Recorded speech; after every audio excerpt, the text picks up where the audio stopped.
central sun, the core, that which you call God, the creative source, is everywhere. The minutia of it is not important. What's important that you know is this. Number one, they look a lot like you. And number two, they have DNA like yours. And now I'm going to give you information we've given you before, but you should know it just so that you know it. When you start discovering life in your solar system and beyond, you're going to find that DNA is common. You're going to find that your planet is not isolated from the galaxy in its processes of life. That evolution treats things differently because of the environment on different planets, but in basic terms, they're humanoid, and they look like you. And they're not scary creatures with 14 eyes and 3 arms, with shrieking voices. It's going to be one of the biggest things you find out someday, that life is like yours. I'll tell you, when you find that out and you realize what it means, you'll know about intelligent design. You'll know about a benevolence in the planet that has worked to make things the same. 4 billion years ago, can you imagine? The first planet to do this has no name. And the group that they were on, the names of the citizens, the race, whatever you want to call it, has no name. It was too far long. It was too long ago. It took millions of years. And they made it. Against all odds. It's a story, by the way, that we all know. That was the beginning. And what a story it is. And what they went through. And then they seeded another planet. Only one. Only one. In a beach of sand that goes as far as you can see, only one grain of sand gets selected for the choice. The special one. They found it and did it. And you don't know that one either. It's too long ago. That one didn't make it. And so they seeded another. And that one didn't make it. And they seeded another, and it made it. And you don't know their names either. It was too long ago. As an average, every single planet has to have approximately 1 million years from seeding to graduation. How does that make you feel? Let me tell you what year you're in. If we said 1, would it make sense?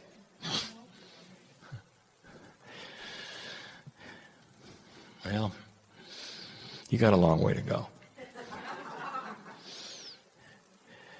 But I'll tell you something. You crossed the marker of decision. The point at which the planets begin to understand what they're doing and what the goal is starts the clock. Don't let this make you sad. Well, Kryon, I thought it was going to happen in a couple generations. Really? You'll all be walking around as light in a couple of generations. And there are those who believe that. Start using common sense. The good news is, dear one, that everything you've been through for over 30,000 years on this planet, slogging through old energy, is over.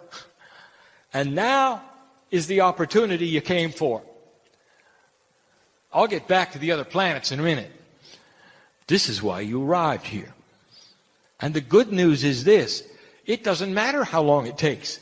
You're going to participate in every single lifetime of it. And when you arrive, let's talk about 3 or 4 generations from now. When you arrive as a new human being 4 lifetimes from now, let's say it's 300 years. You're going to awaken, and when you open your eyes, you're not just going to recognize your mother, you're going to recognize Earth. And your mind, within a few days, will be saying, welcome back, welcome back. And the child that you are, as soon as your eyes are focusing, will remember that's a cup, that's food. That's the creature who's married to mom. You'll have it figured out. Perhaps in a month you'll be walking, maybe sooner. You won't have to learn to read. We've told you this before. Look for this. Doesn't this make sense to you? This is what evolution that is spiritual is going to contain. There's going to be some fast tracking going on we haven't told you about yet. There's some masters coming back, and you won't see them as masters. You'll see them as inventors. It's okay. They don't care. Fast tracking for you. What's next? As they bring a multidimensional inventions to the planet that allow you to understand the templates of matter. Now, that may mean nothing to you. Do you understand that if you knew the template of matter, no matter what the object was, you could create it? If you had the technology to understand the template, you could create what the template is. Let me ask you this. I shouldn't even tell you because there's too much objection. What if you could create fresh food? Oh, you're so smart. The idea of the replicator came out of the imagination of a man who was a Pleiadian. And he remembered it from his planet as being real. And it is. It makes sense. Ask a physicist. Don't take my word for this. I'm telling you what could be. And the reason you'll be able to do it is because you won't be interrupted by war and horror and plague. Is that okay? Do you see how this works? One planet led to another. 4 billion years, 1 million years at a time or more. Revolutions around the galaxy. How many revs? Many. You know, don't you, that all the planets and the stars go around the galaxy at the same speed. So there is a constant there. So every single galaxy has its own speed. It's the same as yours, by the way. And every sun and every planet on every sun has the same time clock if you measure in revs. So you can relate to each other as far as how long things take. If you talk to somebody else from another planet about years, they'll have no idea what you're talking about. Because that's your reality and not theirs. The Pleiadians are your parents. When their planet went into ascension, and they had the full God within, and they realized finally what they had gone through, why they had gone through, and what they were there for. Full pineal connection, 100% DNA. Still physical. You know what that's like? Don't look for their ships, all right? They're entangled with you. Come and go as they want, just by thinking about it.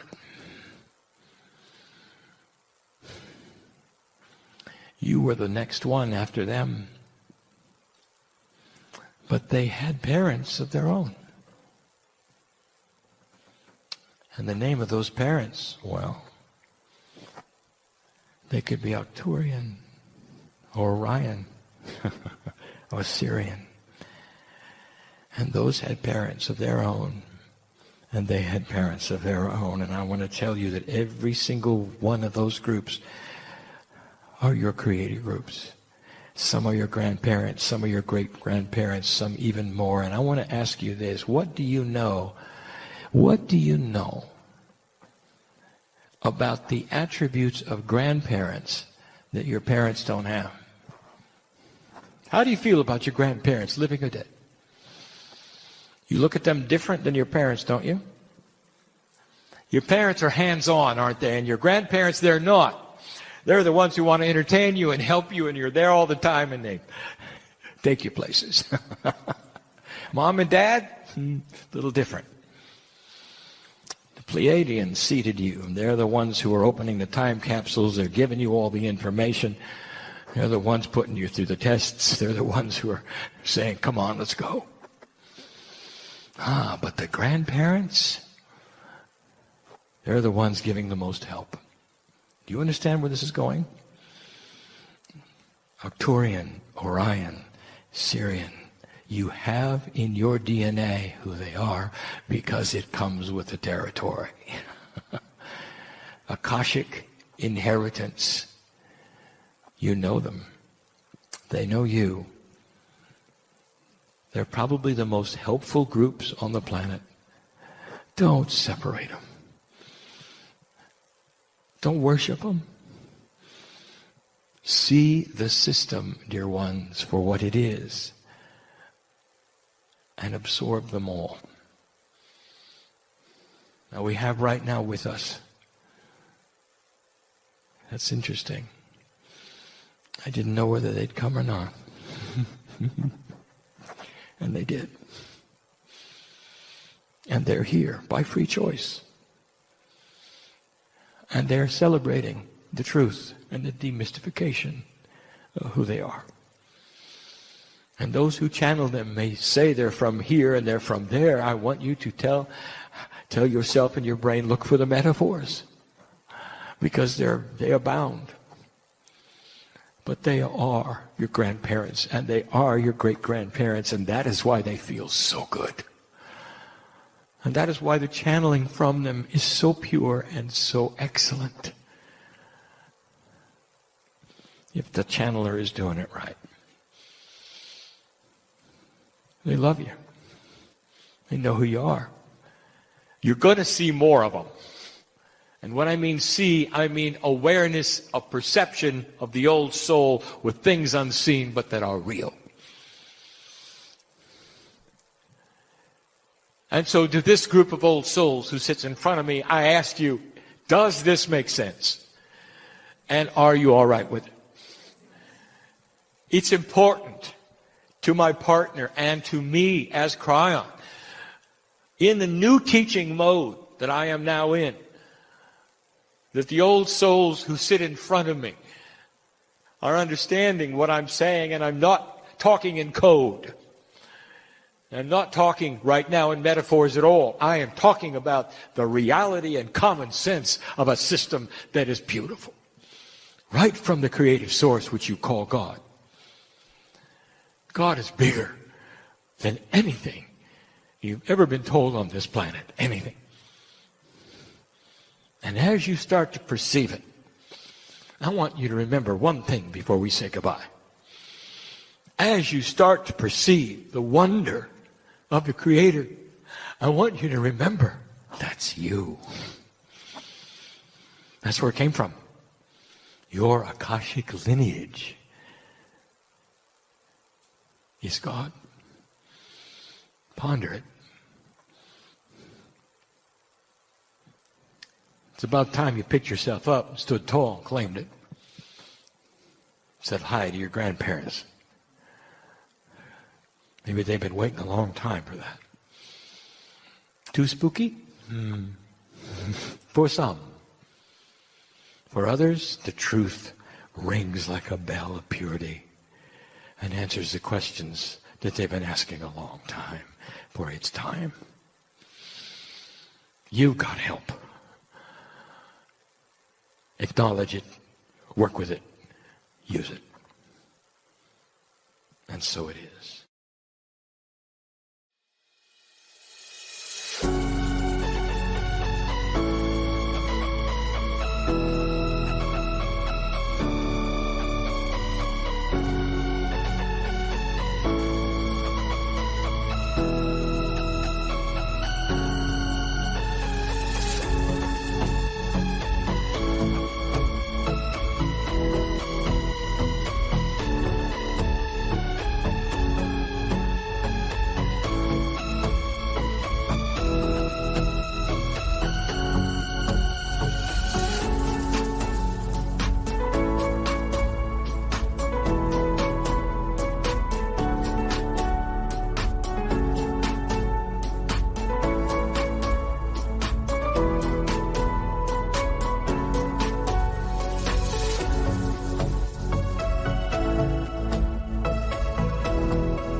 Remarkably, it is 15 years ago that Dr. Todd Overkaitis began remembering an ancient and sacred practice of toning.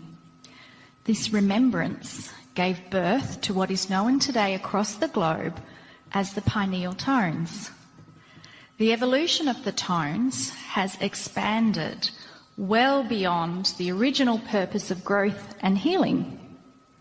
Under the loving guidance and instruction from Kryon, Dr. Todd was informed about the true purpose of the tones, which was to create a Lemurian choir and sing the tones on December 21, 2012, in Maui, Hawaii.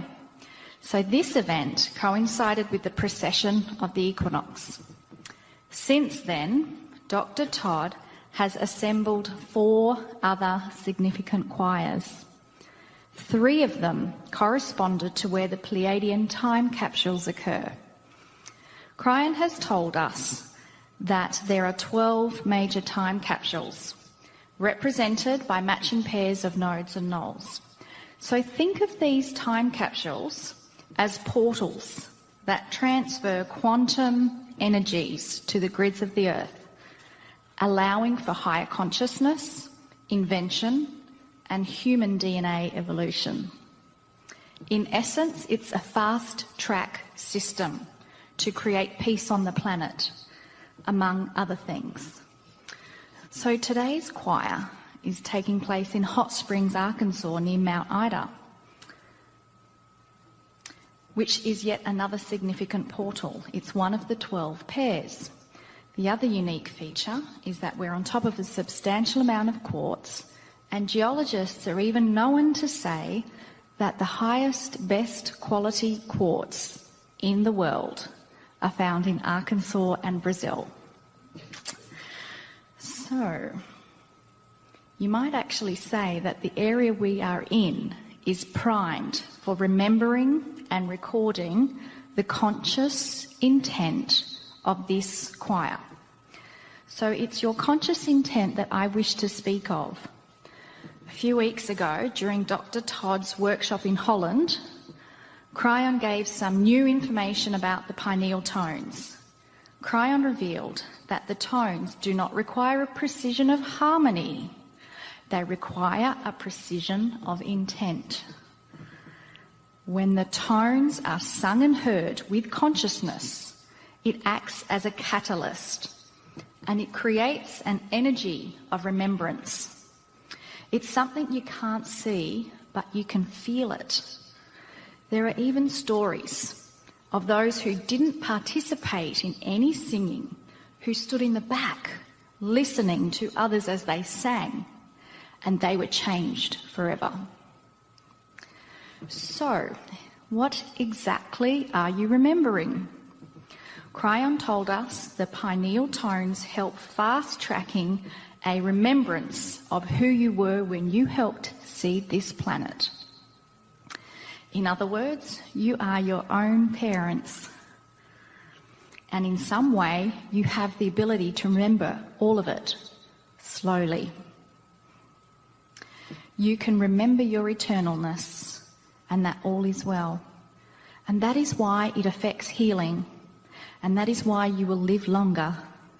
It's a catalyst for an energy that is multidimensional, and it's controlled mostly with intent. So to conclude, Kryon wants us to envision a book that magically opens and reveals the history of all living things everywhere. It's a book that opens and feeds you about the fact that you've been doing this before. Perhaps you've even walked through a shift on other planets, and you're remembering it's okay, and you're remembering why you're here. These tones are therefore personal, with your name on it. It's not for the masses, it's not for a group, but for you. That's how it's designed, with love and purpose.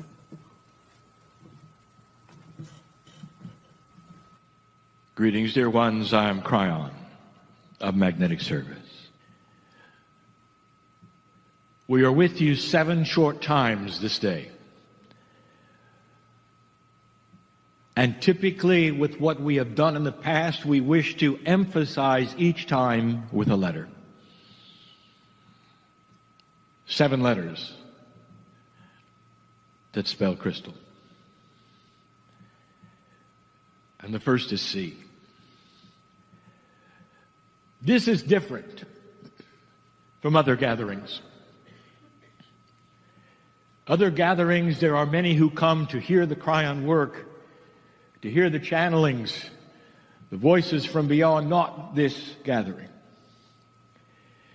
This is a gathering with purpose, and the Kryon channeling is an addendum, a guidance for what is here.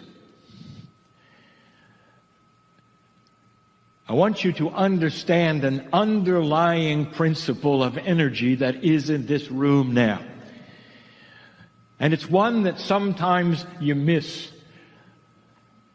You miss it because you are consumed with the tones, with the purpose, with the intent, but you miss the real thing, and that is, what's this about? If someone were to hear you in here and would ask you when you leave, well, what are you doing? What's this about? What would you say? What really would you say? The C could stand for celebration. It could stand for creation. It could stand for crystalline choir. And that is what we want to tell you about in this short amount of time. You might say it's a review, but it isn't. For what's going to be revealed today, some of you have been asking for. This one is special. If you were with me in the crystalline quartz mines, a little way from here, you will have heard this information before. Many of you did not.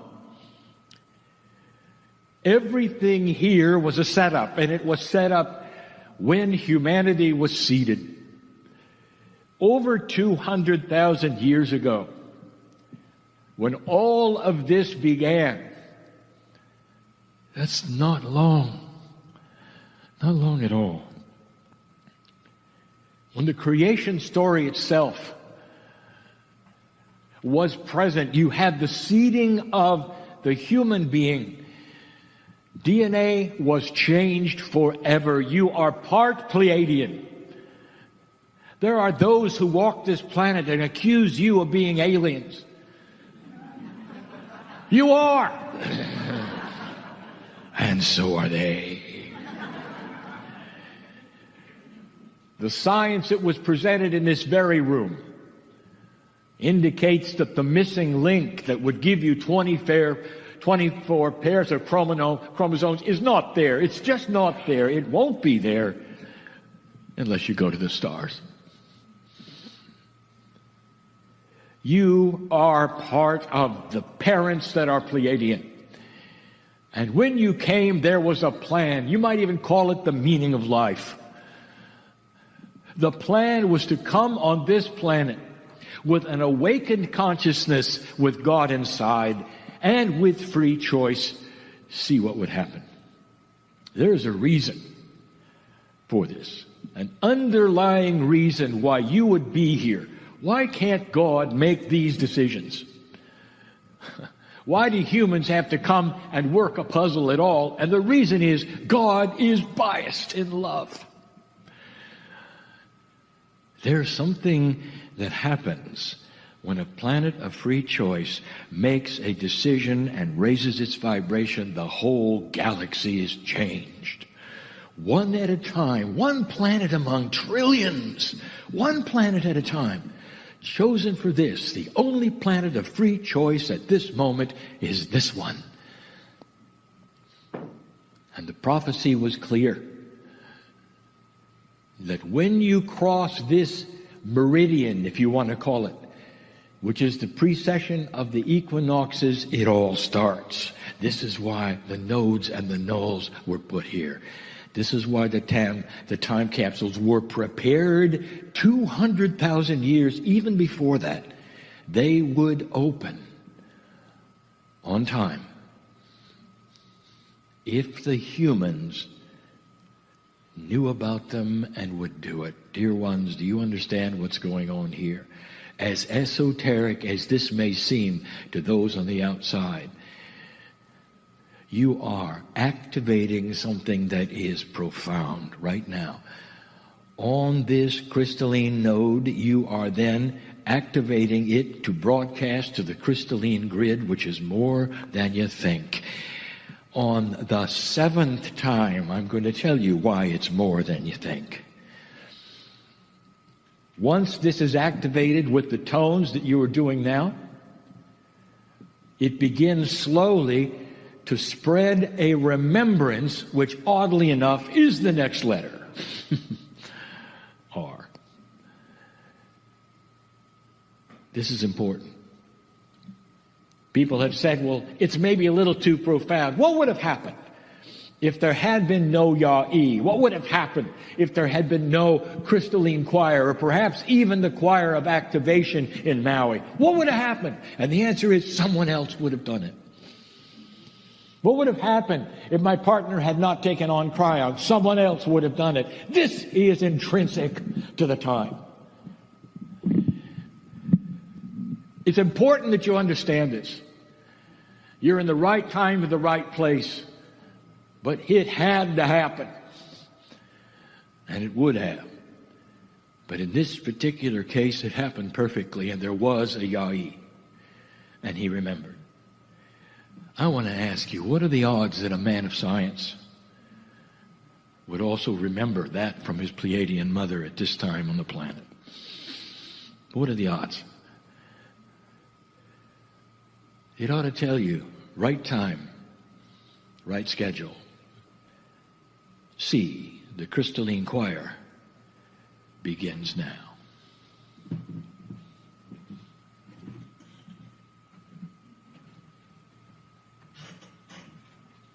Building a bridge of enlightenment through seed sounds of creation. The letter R. Through the seed sounds of creation. How do you build a bridge? With a tone. And how do you know what the tone is? Through remembering what it was like at the creation. This is an R. This is remembering. This is the bottom line of why you're here. And you might ask yourself, remembering what? Really? What does the tone represent? What is it exactly that you are bringing from that long ago through the toning that is pineal, the pineal representing that reservoir of higher self-energy? What is it you're remembering? What was it like? What are the attributes? And how does it apply to today? These are the questions that are the basis and the actual elements to the crystalline grid, to this exercise today. What is it you're spreading into this node right now? What is it you're activating that would create information which is going to go all over the planet to an esoteric grid, not a physical grid? This is a physical node, but the crystalline grid echoes this physical node. Whatever you do here and activates and starts to rewrite history. With what? It rewrites history with what you're remembering. So what is it physically? Could you describe it? And we can. Dear ones, when the knowledge of dark and light was given to you, when you grew up into it and got used to it, you say when the dust settled after what is called the creative event, when many kinds of human beings became one, and all of this started, there was a starting point of DNA efficiency and also of consciousness. And the Pleiadians didn't dumb it down for you. They gave it to you pure. We told you that it was intuitive that women would have the shamanship of the planet, and they did. The life givers, the ones, the mothers that you go to for advice when you're a child, all genders, look to the mother. That's pure information of the way it should be structured so that you would have the best sacred information on the planet from the life givers. All contained in these tones in the intent that you sing. Because the tones carry, almost as a fundamental carrier, all of this information back into this node, and it spreads into the crystalline. It actually gives a positioning of beginning to the planet, a restart, if you wish. And that's what's going on. And that's where it has to come from. What else would there be? Who is God? Who are you? God is not the Pleiadians. The Pleiadians were messengers, they're parents. You don't worship your parents. If your parents tell you about a beautiful creative source and show you what it's like and give you the information that is so precious, that's what you look at, not them. That God is inside, not outside. That means the answers to all of the problems of consciousness, of health, of all things on the planet is when you turn inward, not out. It's not an exterior solution. It's an interior solution. Because God is inside. That is intuitive, sacred, original information, and it isn't here. So much that was given was lost. The relationship to the living planet Earth, where you talk to each other so you can wander out into the field, and not only can you hear it speak in its own way, but Gaia shows you things. Things move, lights appear. Sometimes apparitions of your own design are there just to say Gaia knows you and you know Gaia. It's alive. It has to be. Your partners in life. You are changing the vibration of the earth. Do you think it's dead? How can that be? There has got to be an interchange. The ancestors knew it. They still do. There would be those who say, well, the ancestors didn't have much. All they had was the animals and the streams and the sky. Well, of course, that's what they worshipped. How simple of you. They felt it. They saw it. They knew the earth. They cognized the divinity inside everything. They were aware of what I call the field. That is original, sacred information given to you by your parents, by the Pleiadians. How you treat each other, what works in society, the win-win situation instead of the survival and competition, the sharing of resources, helping one another, seeing God inside each, and singing celebrations to others you don't know. Original information. You don't see it today much, do you? But you will. Listen. But you will because you have rekindled it today in these tones of remembrance, like carrier waves of a massive amount of information being placed on the crystalline grid. This node that you are on was waiting for these remembrances with these tones to be placed here, And if you hadn't had the intent of the tone, it wouldn't have happened. Right place at the right time. Do you feel this? It's just not a place where you get together and sing and have fun. You're doing something. You may not all understand what I'm saying. You don't have to. For the Akash in you is remembering just enough to produce the intent of the tones that Ya'i has guided you to produce. In the way he has, this is a crystal node, and it's absorbing what you're doing right now. You are remembering and giving it the information that it's about to spread on this planet. And you might say, this is wonderful. Does that mean the whole planet is now going to change when we walk out the door?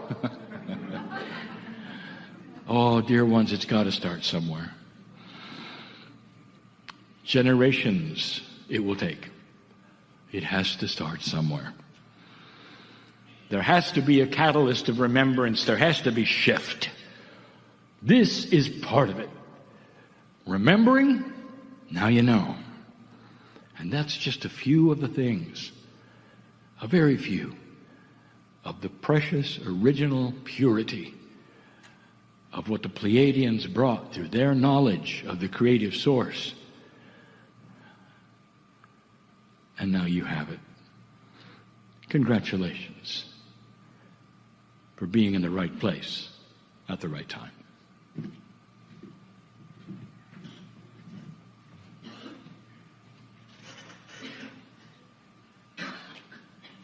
Dear ones, with all of these heady sounds, with all of the feelings that build in the room at this time, with what you're doing and the profundity of the multidimensionality which you're creating, it would be easy to forget. The letter Y is Yahweh.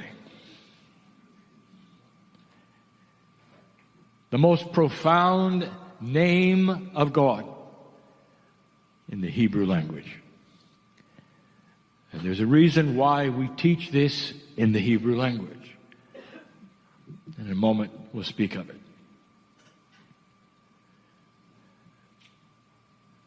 Yahweh is the creative source. It is God. It is Spirit.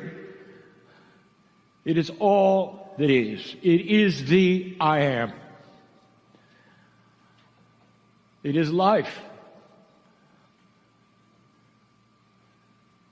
We've told you that God, Spirit, whatever you want to call it,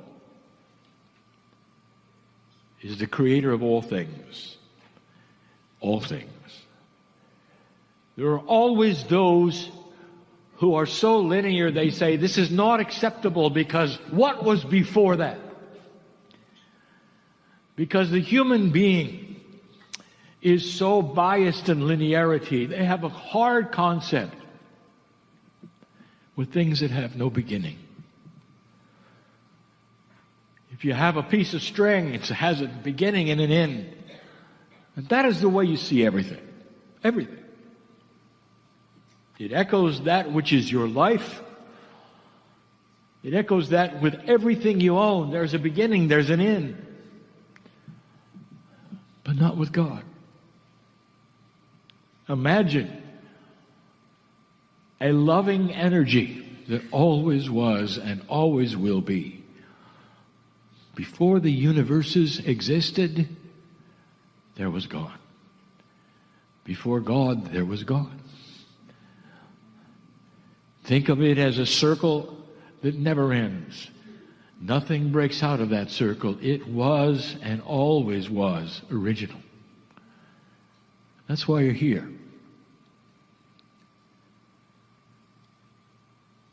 This was not the first universe. We told you that. Can you imagine how long these processes that you go through might have been if they were multiverses? Long before yours, what you call the Big Bang that wasn't. long before this, what if there were others, and others before that, and others before that? And then this one occurred, and here you are yet again in a galaxy among trillions of galaxies. What's happening in the other galaxies, you might ask? What if it's the same as what is happening here? What if the plan is so grand and so big that it is beyond all comprehension of any human being? Do you want to know more about it? Then tune in to what's inside. You can have an experience of your own where you're filled with the knowledge of all. They say it'll pop your circuits. It's euphoric for a moment or two when every cell of the body, when every piece of DNA remembers God. The body reacts to these things. You've learned of it even in the last few days with the science. You can create spontaneous remission of any disease with God inside. Don't lose track of this. This is the reason for all of it, everything. It was given to you. The knowledge of this, the implantation of it in your DNA, all of this by the Pleiadians. We've told you this before. It's history. It's history that will be shown eventually through your technology. And right now you're on the cusp of discovering there was history before history. And then you'll discover there was history before that history and before that history. Up to 5 civilizations, full-on civilizations on this planet that came and went for their own reasons. You're on the last one, number 5. I would like to tell you something. The first thing that has to happen to a civilization after the seeding that gets them on the track is the cognization of God. You cognize one God. Is it possible that everything was tied into one God and the last 4 civilizations didn't get it? They never got it. It's too easy for the ancients to look at the sky and say, that's God. Or the energy they feel off the earth and say, that is part of God and this is part of God, and you end up with multiple gods. And this has been the way of it for centuries and eons until this civilization. And it wasn't that long ago. Only a few thousand years ago. When one civilization on this planet, one culture on this planet gave you the concept, finally, of one God. The Israelites, the Hebrews, one God. And this then has become the norm, and all of this planet is monotheistic, and it's the first civilization of all the civilizations you've had that have gone this far. This is why there was so much hope. The next step after cognizing one God is cognizing harmony with one God. And that is what is taking place in this room. That is what's taking place on this planet. We've said it before, just don't be confused. When we talk about the Jews as being chosen, they are. They were chosen to bring you one God, and they're chosen to bring you solution in their land based upon what they know about one God. That makes sense. They're not done. That's what they're chosen for. In this time. And we've said it, as goes the Jews, go earth. They've got to do it. This is the second step. But dear ones, it's right on schedule. We have seen it before. Don't forget the reason you're here. Yahweh, creator of all things. And inside each of you.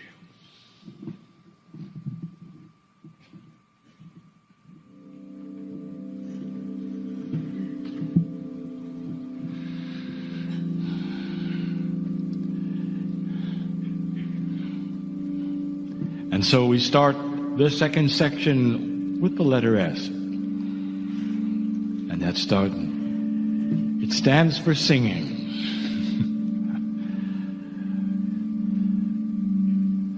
Dear ones, have you heard of somebody's heart singing?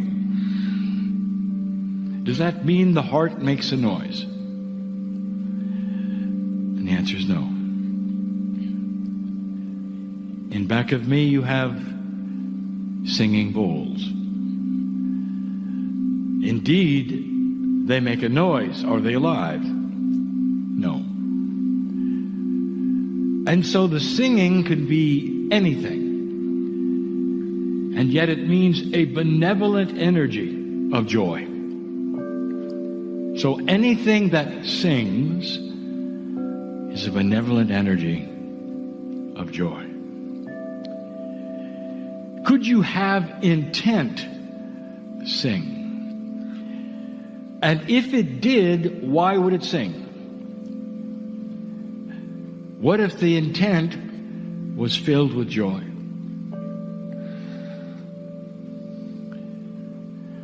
Your whole countenance would sing and be filled with joy the first time you would see the newborn, perhaps the one with your own biology. And every cell in your body would sing. Oddly enough, you might be weeping, but it sings. A crystalline choir is singing. And there are so many things in the air, a vibration and audible thing that you might hear with your ears, but what else might be singing? What if remembrance itself sings? What if Akashic remembrance can sing? What if, when you combine energies, many Akashic remembrance have an entrainment, that is to say, they coordinate. There's a confluence of synchronicity that locks together and sings the same intent. What would happen then? We present all of this to tell you that there is so much more than you know, than you think, than you've discovered about what you're doing. The heart sings, the intent sings, even the earth sings with you. And we never spoke of that, did we? Is it possible that there is a resonance in the ground that remembers and awakens when you do this? Well, we'll have to speak of that in a moment. There has to be. If this time capsule has been waiting, if you should pass this marker of the precession of the equinoxes, and it's been expecting what you're doing, don't you think there'd be a reaction? Do you think it might even sing back? And some of you are feeling that exact same thing. There's an alliance, a confluence of purpose. It's never one way, dear ones. It's never one way. Think of these things. Continue the tones.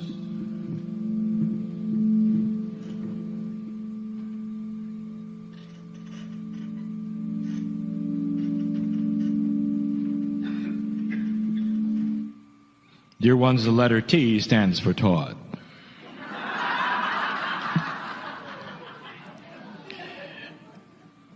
We would normally call him Yai. But these are instructions for Todd. These are information for Todd. Yai also will be involved in a moment. In these few channels, we will reveal some things. There will be a revelation right now for the scientist who sits next to me. And then some instructions as well.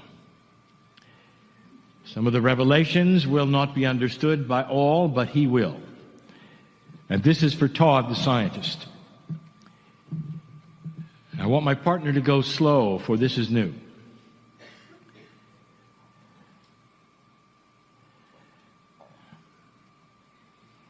I want to talk about Lemuria, Todd. It is well known that the whole premise of your remembering comes from your Lemurian mother. For those who don't know, we never speak, not really, of the father's side, but of the mother's side. The Seven Sisters is the name of the constellation, oddly enough, of 9 stars. 7 of which are seen in the sky as 7. And giving them the gender of sisters, you would think perhaps is a coincidence. When the Pleiadians came, and they came to many places on the planet, but Lemuria, that is where we call Lemuria, and that small continent was isolated. And that's why it was special, and that is why we call upon it constantly as special. Isolated in that for thousands of years there was no influence either way, and the teaching could be pure. And it was. And when you look at why the seeding was done the way it was done in a way that you would expect, dear ones. The mother gave birth, the Pleiadian mother, from a human father. The confluence of the two gave DNA that was specific to what you have now. It was 23 pairs of chromosomes. And yet, everything else is base 12. Everything. When you take a look at the physics, you see the base 12 everywhere. Dear ones, you see it even in your life and you don't realize it. Why are there 12 tones to an octave in music? Why is there 360 degrees in the compass? That's not metric. In fact, let me give you some information that perhaps you've never thought of. The ancients decided that their measuring system would be base 12, and even to this day in this country you've kept it. Have you ever looked at this? 12 inches in a foot, 3 feet in a yard. Ounces, 16s, 12s, 3s, 4s. That is an ancient system of measuring because everything is base 12.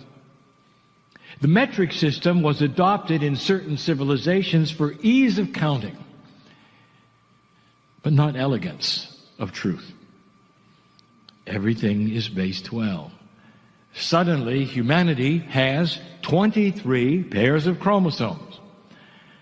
It's amazing, isn't it, Doctor, that humanity would do so well with a lopsided set of chromosomes. Well, I have news for you. You've got 24. 2 of them are multidimensional. Right from the Pleiadians, sir. And now you understand why it is that your multidimensional laser works the way it does on DNA. It touches and talks to 2 chromosomes that are also multidimensional. When you have the quantum lens someday and can measure quantum things and you turn it on DNA, you'll see them. In fact, DNA shouts that they should be there. Don't they, Doctor? Yes. Thank you. So indeed you are balanced. You are the only creature on the planet that has 2 that are multidimensional, completing the 24 that you should have. Science will say, well, there was this one fused with that one and this happened for some strange reason to give you 23. Perhaps all of that is true, but 2 of them are invisible to science because they're not in 3D. They're not seeable. But all the science that you have that works with DNA the way it does, looks for things and tries to figure out why it does what, craves the 2 that are missing, and they see them working, but they don't know why. Todd is working with that. And now he knows why a multidimensional invention has so much effect on DNA. Because 2 of the chromosomes are multidimensional as well. Now, let us move on. Todd, your mother sang lullabies to you. We told you this before. And some of them were in Pleiadian. And these are the things that you also remember. Your mother still speaks to you today. And she brings in multidimensional things. And this is the basis for the overlays of the tones even today you're doing. Bringing in a multidimensional part, which, by the way, now you realize comes from the multidimensional quantum parts of your DNA. You've remembered it, and it is there, and you are giving it out, perhaps for the first time. I have an assignment for you, sir. It seems simple. It may not be. You're going to meet again in May next year. Mont Blanc for a choir. By that time, I'm going to ask you to present 2 layers, simple 2 layers, not in Pleiadian, not multidimensional, because your mother sang them to you in Lemurian. They'll be simple. It's the first time we've ever asked you to use lyrics, not sounds, not tones, but what you remember that your mother gave to you.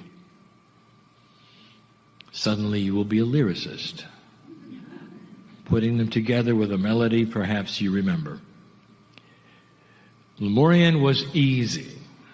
Didn't have that many letters, didn't have that many sounds, because the sounds all meant something else. An elegant language simply presented and sung beautifully. You might wonder, well, how are you going to remember such a thing? It's in there. It's in your Akash as strong as anything else. Your mother sang these in Lemurian.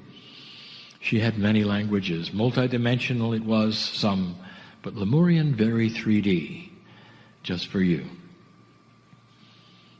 If you want perhaps any help, you might get an idea of what it might have sounded like, or even the meanings from the kahuna who is here. You can recognize her. She's the only human here who regularly wears a plant on her head.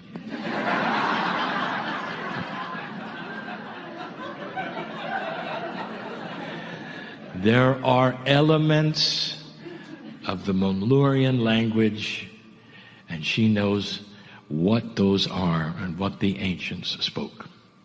This will be perhaps an assist, a help. So the tones that you may bring by then, not complex, but lyrical. It's a first for you. Do you accept? Yes. Good. I knew you would.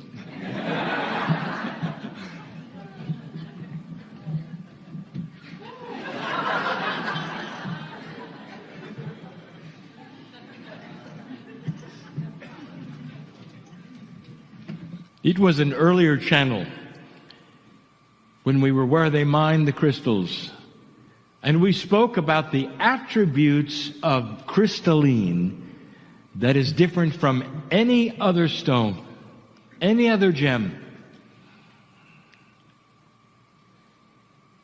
Human beings love crystals, and there's a reason. Because they speak to you, they vibrate. There's something there. And one of the things we had pointed out to you is that there's no such thing as a crystal of doom. Every time you find one, in any situation, it either speaks to you or calls to you or just sits there benevolent. There's no negativity with crystals. They're always in a complementary blessing mode. They're also, as you know, in a receptive mode. That is to say, they remember. They store. And so it is that energy workers love to have crystals around them. Sometimes they're like friends. So what I'm going to tell you is A stands for activation. You sit on the mother lode. There is so much here, a mountain literally upside down under you that is pure. This area that you sit in and all of the area around this mountain encompasses. Knowing what I've told you, let me ask you this. Do you think a little bit of dirt is going to get in the way of the crystals sending you things?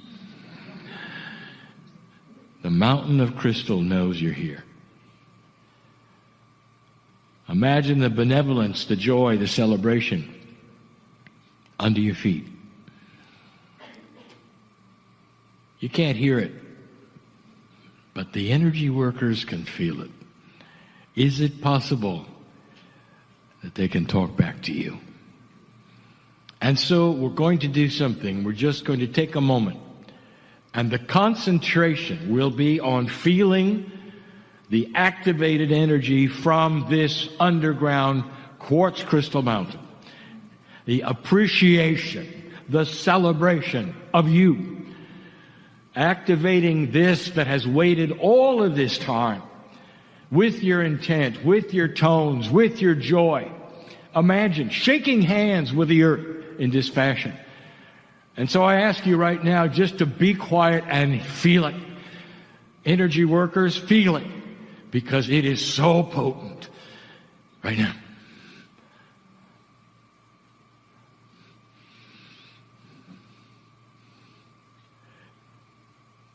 They're celebrating. Can you feel it? If you put out your hands, they'll tingle, dear ones.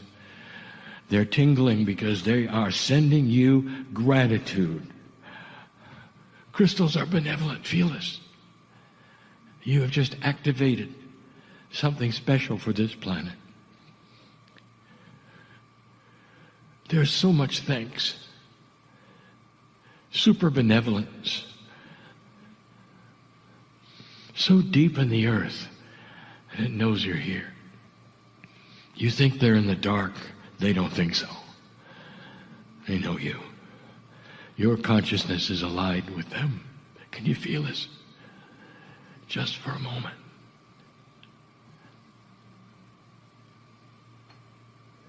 And so it is, the silence speaks as much as the grandest, loudest tone you've sung. For this moment, the earth has spoken back and said, thank you. I have one last channel, and then the activation will be complete. And the one last channel will be linking this node to a comparable node, a null on the planet, with additional information you've been waiting for.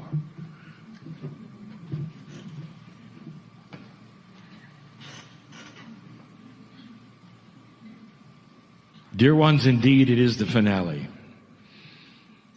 And Doctor, it's easy for me to talk to you while you're here where we can see you.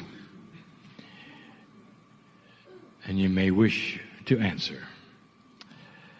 L stands for linking things together. I'm going to ask you some questions. I want to point out something. 15 years ago, Doctor, Yah-E came forward, and the first thing he did was not a beautiful pineal tone, but a whale sound.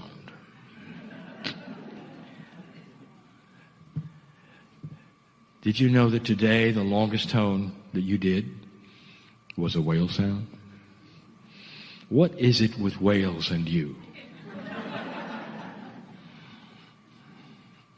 I want you to tell me. Is it not true that you sailed into the icy waters, into a place on this planet, in order to possibly swim with whales? Yes or no? Yes. Did I frighten you? Not yet. And would you tell us where that was. Maui. No, that's not icy waters. Chile. No, well, not exactly. Close. Was it not Patagonia? I guess I was in the neighborhood. On purpose, on a small vessel, waiting and willing to climb in the water with whales.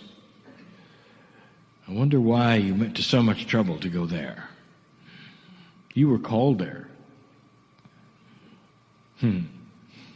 You were called there because, dear ones, that is where whales go to find their mates and to have children, their babies, and to produce. Patagonia. That's where you went.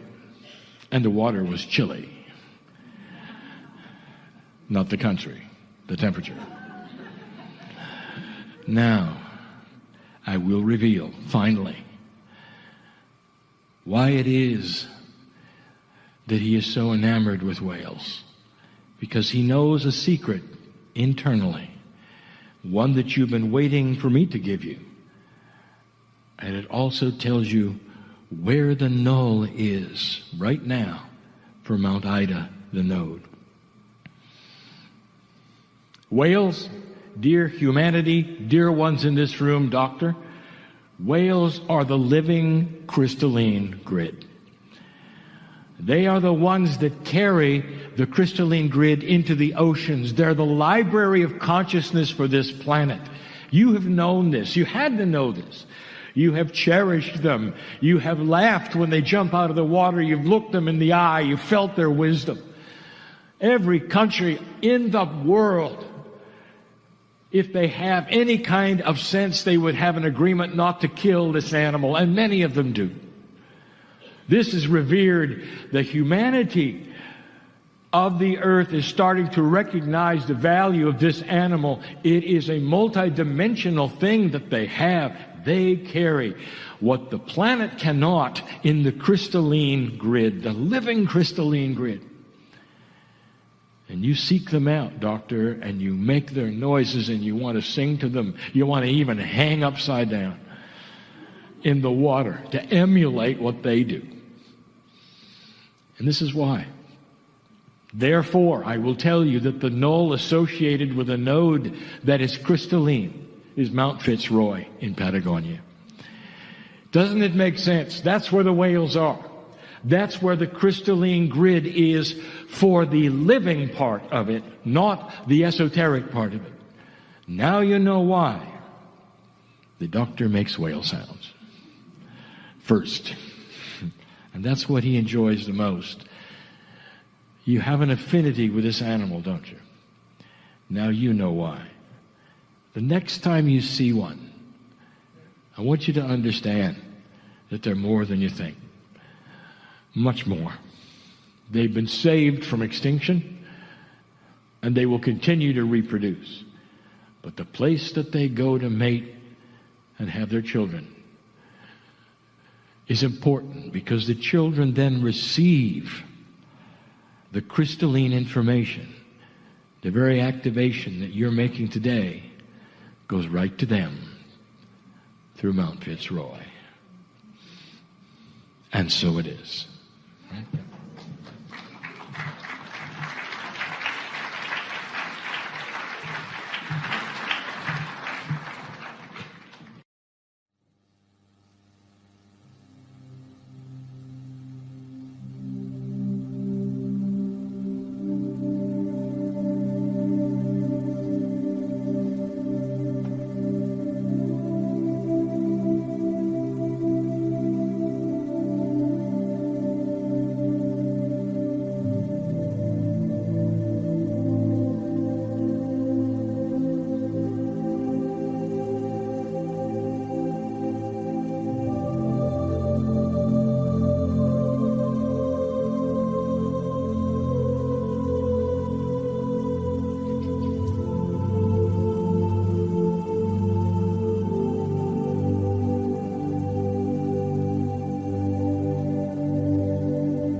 Greetings, dear ones. I am Kryon of Magnetic Servants. Impossible, some would say, that such a thing could be. That you would assemble in a place like this, and a human being would sit in a chair, and in would come energies from the other side of the veil. Well, I don't expect you to believe that. And instead, I will say, why don't you instead feel the love that is pouring into this sweet, sweet place? Instead of the words, why don't you just honor the fact that God is here? And that for these few moments of teaching and explanation, that if you hear nothing but the music and the drone of the human being who sits here, you will indeed be filled with Spirit. Would you let that happen? Could you suspend belief to such a degree that you would allow a brother, a sister to speak to your heart today? Would you? A place so sweet. It's so safe. You can think whatever thoughts you want to. You can think the fears. Let them drop away, be swept up. That's what this place is about.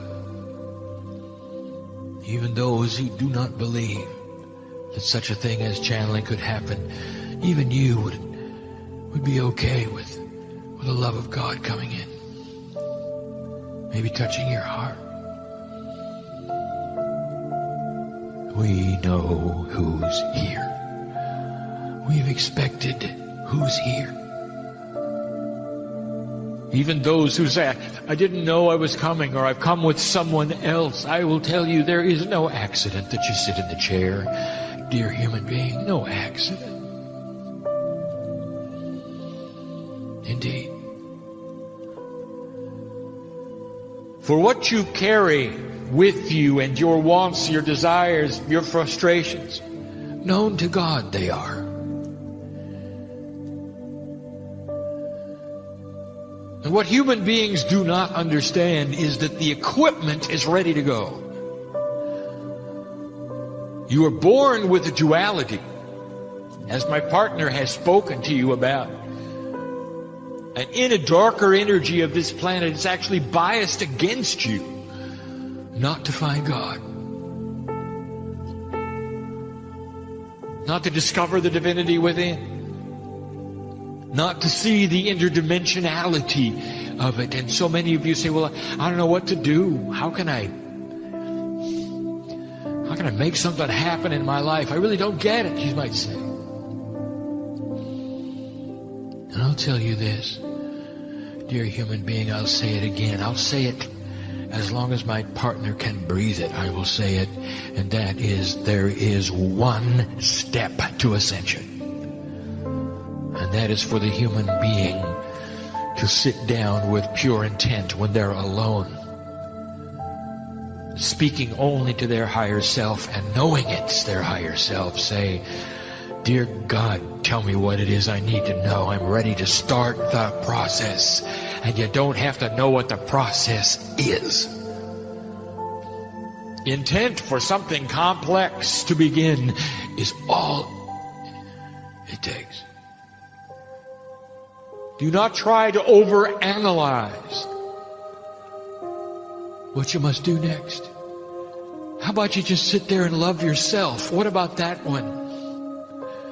Love yourself. Can you look in the mirror, stare at your own eyes and say, I am that I am? Can you do that? Do you have the courage to believe that just maybe you're a creature of the heavens? You always were, you always will be. You have that courage? You're not here for a little while, human being. You're here forever. And on this planet, around you go. That's hidden, completely hidden. It's going to take you understanding that faith is required. And you're not going to have to muster up an energy that only you know where it's going to come from. All you have to do is push on the door. And all those layers of DNA that my partner was talking about will start to activate in the order and in the sequence that they should for you. I know who's here. We're going to discuss one more time light and dark. A little of what we have said and what you have called the United Nations I will say to get it started, and then I will shift gears and move to something else. For I want you to hear this. There's such a misunderstanding about who God is, how Spirit works with humanity. Such a misunderstanding.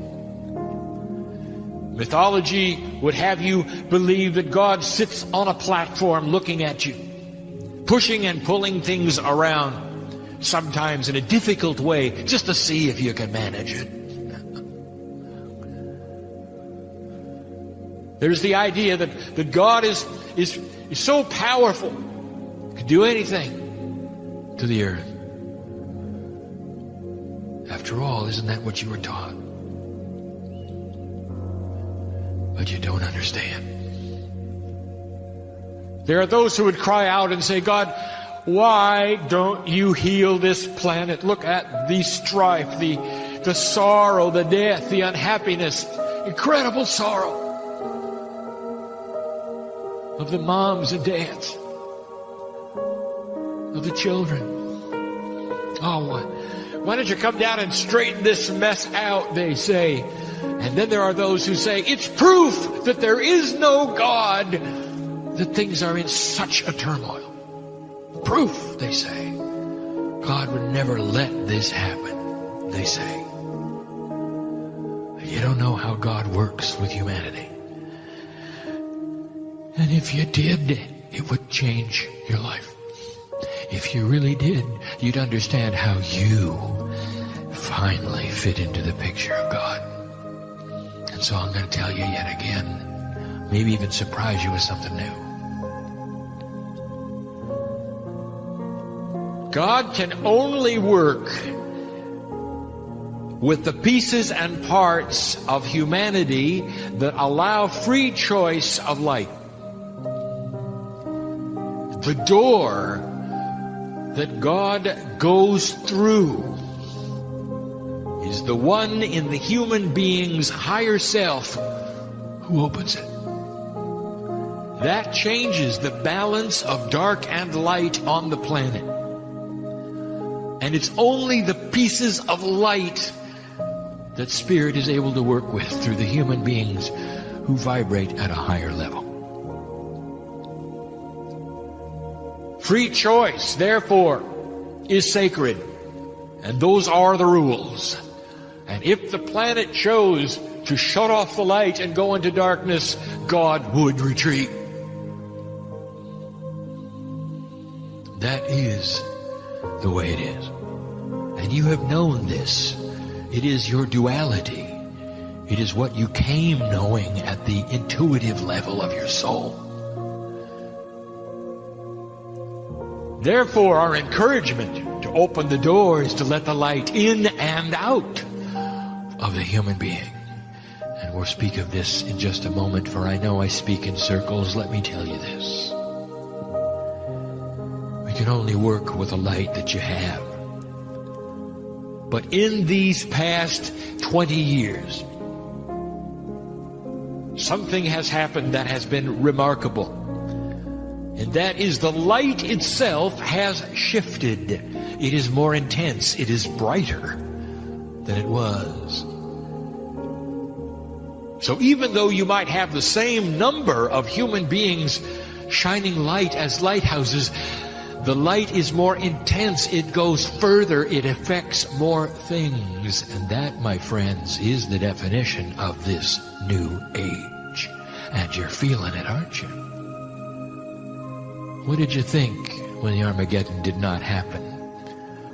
What did you think with the Mayan information about 2012? Do you not see the changes afoot? Can you not feel the energy shifting beneath you?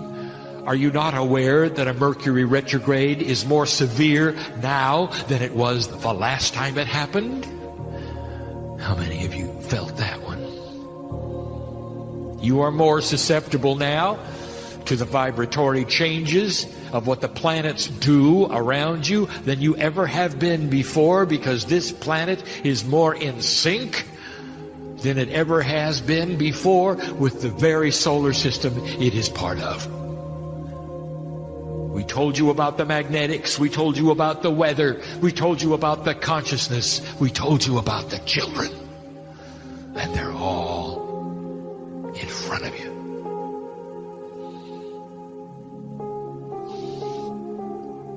The light is brighter. What you see today in what you would call your Middle East is because the light is brighter. And you might say it doesn't look at all like there's any light at all there. How could there be any light in what we see? Oh, the death, the hate. Let me tell you something. We'll say it again. When the light starts to shine in a very bright way, it illuminates things that were always in the dark. And the earth gets to see it. And the very attribute of looking at these things changes them. Indeed, the planet now is locked, not only in controversy, but in a puzzle of how to solve something it did not even know existed 5 or 6 years ago. The light is bright. It shows the things to work on, does it not? And they may be unpleasant to see and watch. Humans with humans, selecting the darkness and the light accordingly. Those areas that are now being shined upon would never have shifted had it not been for the light. Another 1,000 years would go by and nothing would change. And you don't have that time. For this planet is headed for yet another wave, another resurgence of energy that will literally vibrate the crystalline grid in a way that hasn't been seen for over 1,000 years or more. There are some attributes that are planned in generations to come that only the Lemurians have known. You are in transition, and you know it. And so let us tell you yet again, in the simplest way we can, the metaphor of the lighthouse, how you are involved, what you can do, what is going on. In the simplest way we can, we have the lighthouse. It's anchored on the shore, and it is shining a light in order to help guide the ships at sea to safe harbor and not with the rocks. It's warning of the riptides. And there it sits, shining. 3 kinds of humanity, basically, that see this light or don't. And we'll speak this yet again and change it just a little from the last time we spoke of it. One kind of human being in his ship has his pilot house with no windows. Oh, they're boarded up. He does not see the lighthouse. He doesn't think he needs to. Because he knows what the light is. He's got the books that talk about it. He's got his charts. He has all of the tools. He doesn't need that new light shining in an odd place. So he's boarded up his windows, and he's going to steer with the mythology and the knowledge that he has. He always has used before, and he's going to make it. He says he always has. Then there's the second kind of human who says, well, I have the mythology, and I have my maps, and I have my compass, and I'm going to do the same thing as that first one is, but I might get in trouble, so I've got blinds that I can raise quickly if I get in trouble, and then I'll look at the light. And there's the third kind that says, I really need that light. I'm even going to take that glass out of my lighthouse. I need to feel it. I want to breathe it in. I'm going to follow that light. Now let's back up a moment and analyze some of these things and what they mean. And in doing so, I'm going to reveal to you the real differences of what is going on today in this attribute you call earth. Some of you have noticed that the way things work has changed. Feels different. Swimming upstream, some have called it. Meditation seeming like tuning into another channel. Things are not working quite the same as they did, are they, healer? Trying to get abundance in your life is seemingly to grasp at fairies as they pass by. It's just not working like it used to. And some of you know the other side of that. You've tuned into the station and you're now working it very well. But you're aware of the changes, aren't you? It's not like it used to be. It's not like it used to be because you shifted the reality of the planet back in 1987. Reality is not going to match the maps that you used to have, you see. It's a safe place. We can talk about that. The human being who puts the boards up around his pilot house and says, I got the maps, I got the traditions, I've got the mythology, doesn't believe anything's changed until they end up on the rocks. Can't believe it. They're not around to talk about it. Shocked they are when the maps don't work anymore. The ones who only use the light when they're in trouble, they're shocked too, because by the time they realize they're in trouble, they're on the rocks.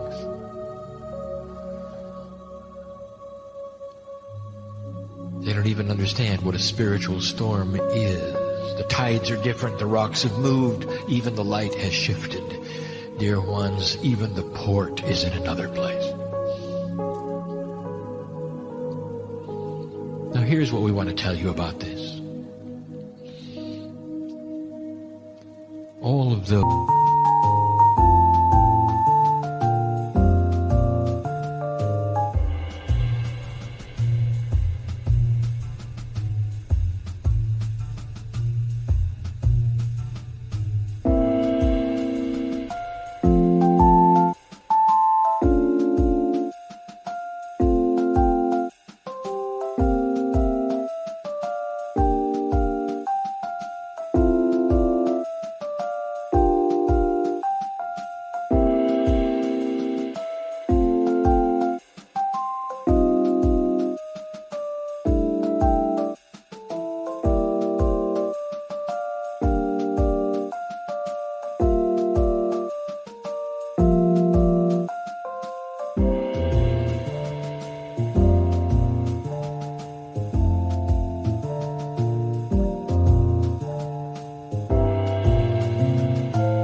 unless you had some vision of what the light was, would you?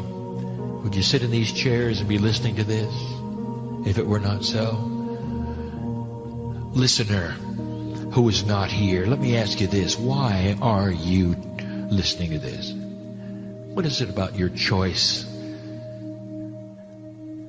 You think God doesn't see you there listening?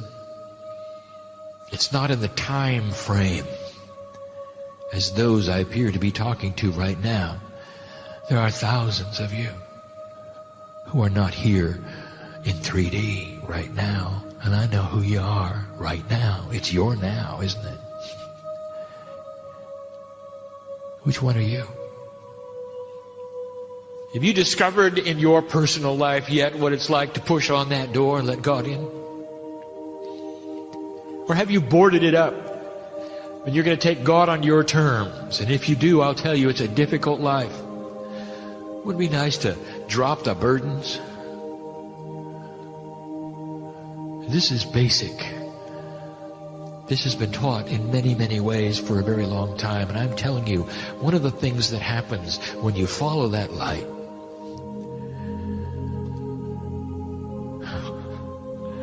is it becomes well with your soul. Peace where there was no peace. You start to change. You start to change who you want to be with and what you will say to those. You start to be non-judgmental.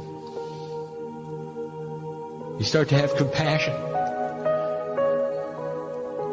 Even those things politically that you would not believe or even visit or even listen to, suddenly you are hearing them because you are more balanced to hear both sides. You are not one-sided. At least you listen. This is what is taking place. I am telling you this. Dear human beings, the light of this planet is created by those who take down the shutters. I'll tell you that in a minute, even more in a minute. How's your personal life? What would you like out of today in this safe place? Would you like to take some of this energy, this angelic sweetness home with you?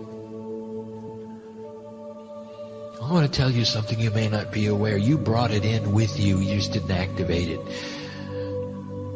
It's not Kryon. It's the energy of the sister and the brother that you are. It's the flame of expansion. It's the healing. It's the higher self. Each one of you has it. So profound is it who the human being is. What about those who came for healing? Let me speak of this for just a moment. Healers in the room, you know that you don't heal anyone. You balance them. And it's up to the human being to look at that balance and do with it what they will. And some will heal and some will not. And some will have miracles and some will not. You all know that. Now, what makes the difference between the one who comes for a healing and you balance them and they heal and the one that does not? And I will tell you, it's the one who decides to board up the pilot house and say, well, I'll just go with what I know, instead of the one who openly says, I want what is inside. I want a light that I have not experienced yet. I don't want to worry anymore. I want to be able to walk from this place and not be consumed by anxiety. I don't want to worry about money, relationships, work. I would like to give. I would like to be a beacon for a while. I don't want to give of the abundance of the universe to those around me. I want them to look at me and say, something's really different about you. Maybe that's what you're saying today.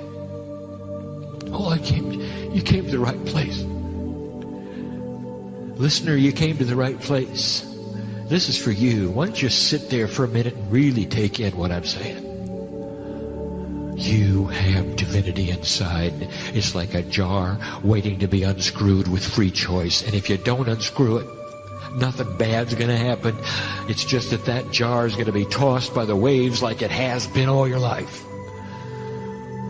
But when you unscrew that jar and out comes the divinity and you start the process, I will tell you, you are in charge of the waves. And it's a big difference. And this is scriptural, and you've heard it, and the masters have taught it as long as there have been humans.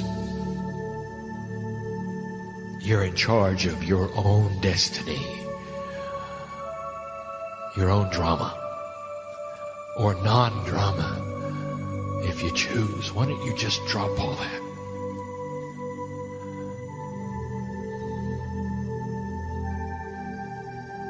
The revelation is clear, and it is this: that God cannot do anything without humans opening the door.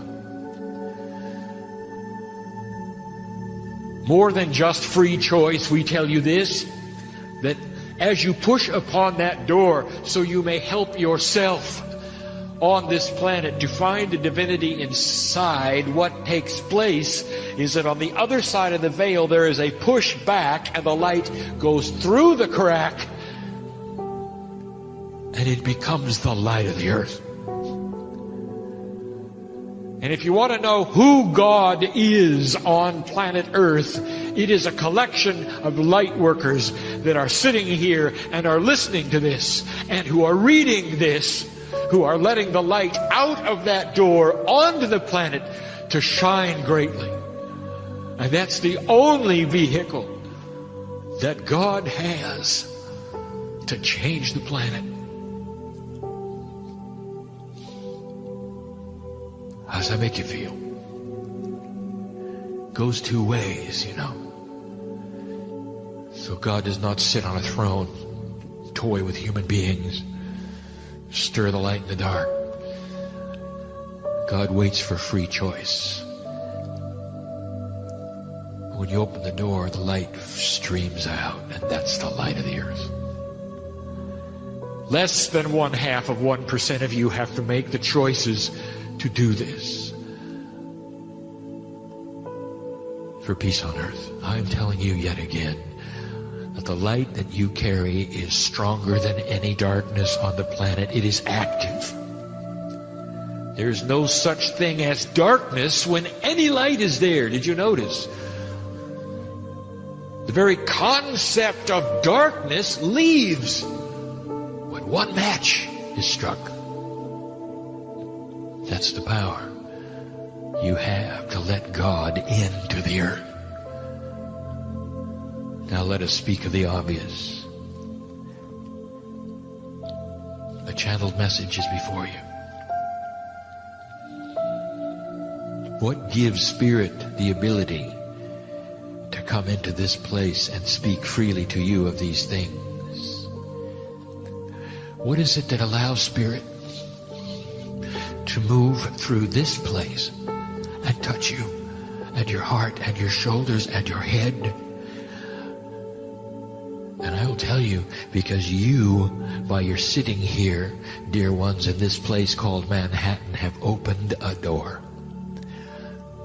A small portal by your allowance, by your free choice that said, I will listen today to the words of Spirit.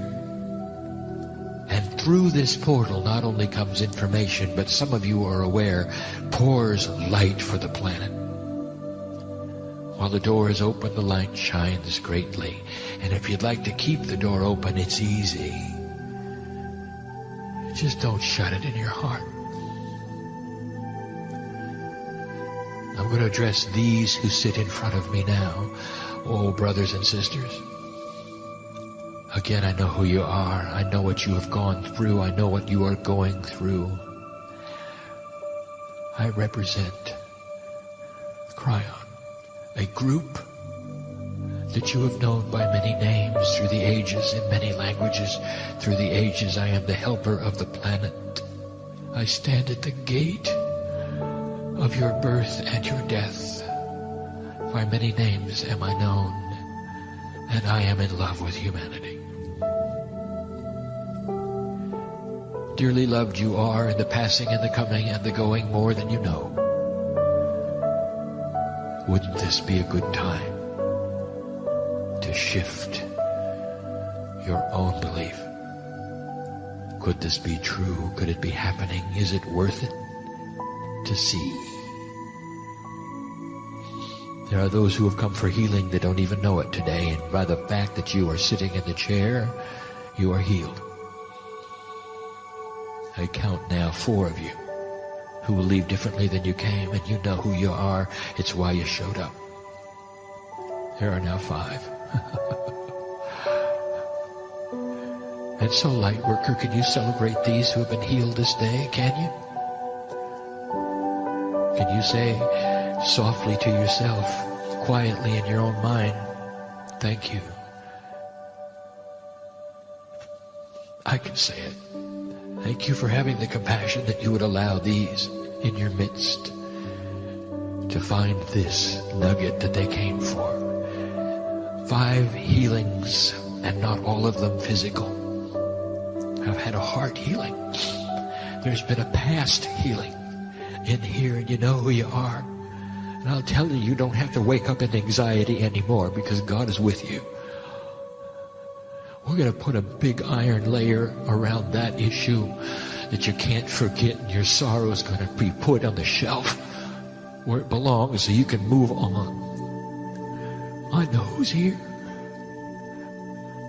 I know who's here. Those you've loved and lost, walk the aisles. And you don't even know it. The mechanics are spectacular. And you don't even know it.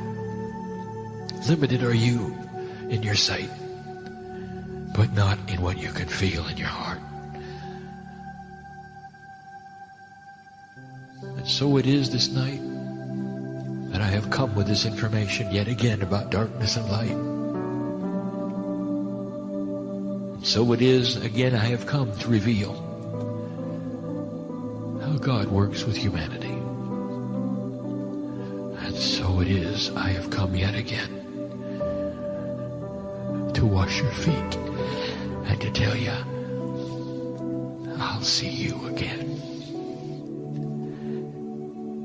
And when you do, we'll talk about this day. And we will intermingle energies as we've had so many times and done so many times, Lemurian. In